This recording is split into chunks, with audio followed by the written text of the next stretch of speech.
গরম গরম মাংস কষানো হচ্ছে এখানে বন্ধুরা, দেখো গরম গরম মাংস। আজকে মাংস, ঠান্ডার দিন বন্ধুরা মাংসই তো খাবো না। ঠান্ডার দিনে যত ঝাল খাবো তত টেস্ট, সবজি ঝাল। আজকে মাংস রান্না হচ্ছে, কে কে খাবে চলে আসো। এখন আলু দেবো এর মধ্যে।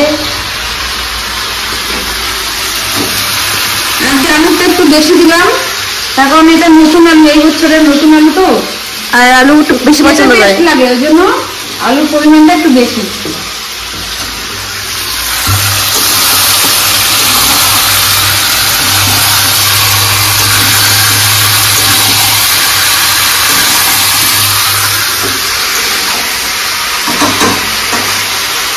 ঠান্ডার দিন খাও, মজা করে খাও, বানাও আর খাও, আর কি শুধু খেতে থাকো খেতে থাকো খেতে থাকো। হ্যাঁ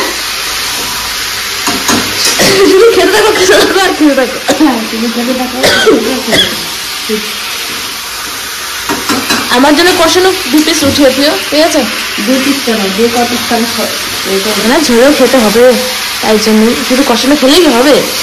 ছেলেও তো খাওয়ার আছে বাকি। রান্নাটা কেমন হয়েছে? বানানো হয়েছে ভালো? দেখো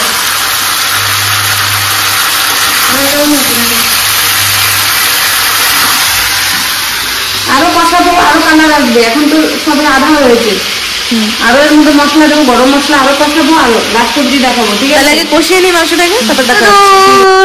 রান্না কমপ্লিট। এই দেখো ঝোল ঝোল গরম গরম মাংস ঝোল। আমি না একটু ঝোলই পছন্দ করি, তাই আমি মাংসতে একটু ঝোলটাই বেশি দিই, কারণ মাংস বেশি মশলা আর কষানো বেশি খেলে। শীতের দিনে মশলা বেশি ভালো না খাতে, পাতলা পাতলা একটা বেশি খাওয়া। তাছাড়া মাংস যত মশলা কম ঝোল খাবে ওইটাই ভালো, বেশি মশলা খাওয়া ভালো না। আর আজকে একটু উপর থেকে অর্ডার আছে, আর উপর থেকে আজকে অর্ডার আছে যে পাতলা ঝোল বানানো, তাই জন্য আজকে পাতলা বানানো। বাবাও পছন্দ করে পাতলা ঝোল। আর কষানো অ্যাকচুয়ালি খাওয়া হয়ে গেছে একচোট সবার, কেবলই কষানি খেয়ে রাখলাম, একদম এত টেস্ট, একদম সুপার হিট হয়েছে।